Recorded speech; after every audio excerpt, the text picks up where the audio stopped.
अब बेटा डेटा को इनपुट करेंगे क्वेश्चन में। सर सबसे पहले ये देखिए ना, ये देखिए, ये लिखा हुआ है, क्या है तलाल? सर ये देखिए ना, ये बेसिक सैलरी, इधर सैलरी में टैक्सेबल। बेटा ये 2 लाख बोनस।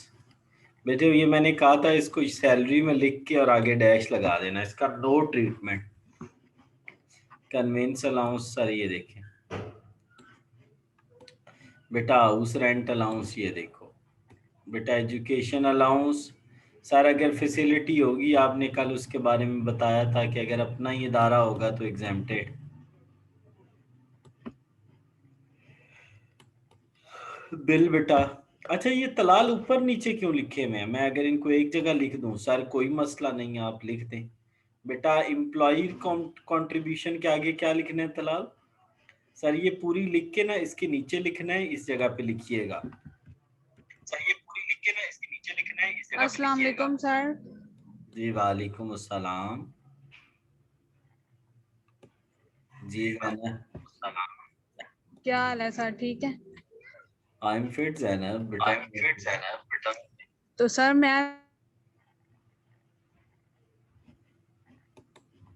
बेटे आवाज आपकी वापस आ रही है, बोलो।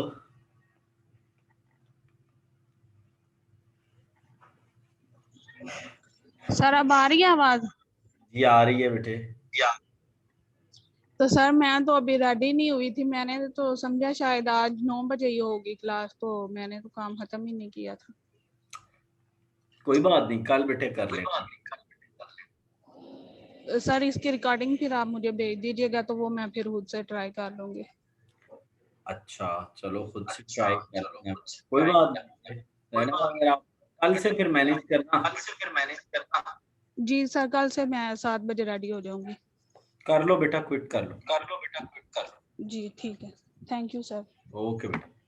ओके। तलाल, ये जो 180 है ना बेटा, ये इसने इधर नहीं लिखा, आपने इसको लिख के उसके नीचे लिखना है एम्प्लॉय कंट्रीब्यूशन, यहाँ पे लिख के ऑलरेडी इंक्लूडेड। क्या लिखना है? Already included in basic salary, यहाँ पे लिखना है और आगे डैश लगा देनी। बेटे इसके बारे में मैंने कल बड़ा लंबा बताया था आपको, आप वो फॉर्मेट देखना ना। सर आपने कहा था माने 10% आप बेसिक सैलरी लेना है या 1,50,000, इन दोनों में से जो लेस होगा उसको ऊपर वाले से माइनस करके ये आंसर निकाल लेना है। बेटा ये 36,000 का इंटरेस्ट है और इसमें से क्या माइनस करना है? सर आपने कहा था 16% या 1/3 ऑफ बेसिक सैलरी, यहाँ लिखना है। यहाँ सर इसने क्यों नहीं लिखा? बेटे उसने नहीं लिखा तो दफा करो उसको। अब 36,000 में से क्या माइनस करना है? सर आपने लेना है इस फंड का 16%। क्या लेना है बेटा? इस फंड का 16%। वो कितना निकलेगा? 57,600, या बेटा बेसिक सैलरी का 1/3। तो इन दोनों में से कौन सा लेना है? विच एवर इज लेस, तो वो लेस 57 है। अब बेटा 57 जो है वो यहाँ से माइनस ही नहीं हो सकता 36 में। सर इसने तो कोई कहानी यहाँ लिखी नहीं है, लेकिन आप ये लिखना ना पूरी कहानी ये बना के, ये वाली कि 16% ऑफ द फंड और 1/3 ऑफ बेसिक सैलरी, फिर नीचे अमाउंट लिखना और उसमें से नेट लिखना विच एवर इज लेस। वो लिख के 36 में से आपने माइनस करना है 57 और आगे डैश लगा देना कि सर माइनस हो ही नहीं सकता। नेक्स्ट बेटा, ये है 3,60,000 प्रोविडेंट फंड की विदड्रॉ। सर इसका कोई ट्रीटमेंट नहीं होता। हाउस रेंट अलाउंस और बेटे वो सारे मैंने ऑलरेडी करवा दिए। सर ये रेंट है ओपन प्लॉट का, यहाँ आ जाएगा बेटे। ये टोकन मनी यहाँ आ जाएगी। उसके बाद नेक्स्ट के नो ट्रीटमेंट, नो ट्रीटमेंट है। नेक्स्ट बेटा ये जो 80,000 है, इसको कैपिटल गेन में लिखेंगे और आगे डैश, और इसी तरह बेटे नेक्स्ट नेक्स्ट कर। ये स्टेप 6 में जाएगा बेटा, इस पे हमें वो रिबेट मिलेगी। कैपिटल गेन में जाएगा और टैक्सेबल 1.5 लाख।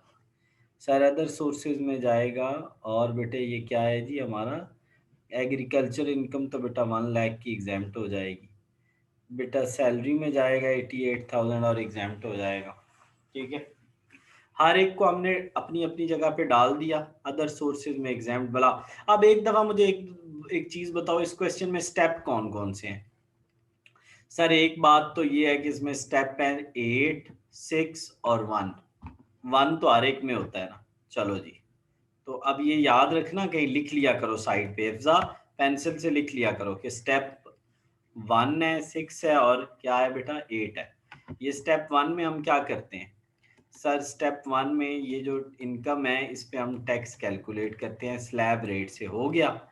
स्टेप 6 पे चले जाएंगे सर, लास्ट स्टेप वाला टैक्स लें, जितने पे बेटा रिलीफ लेना है वो लें, और ये टैक्सेबल इनकम नीचे लिखें, तो ये हमारा क्या निकल आएगा? Average discount. इसको यहाँ से माइनस करें, ये आंसर आ गया बेटे। इसमें से ये स्टेप 8 का टैक्स माइनस करें तो टैक्स पेएबल आ गया। क्या निकल आया बेटा? टैक्स पेएबल निकल आया।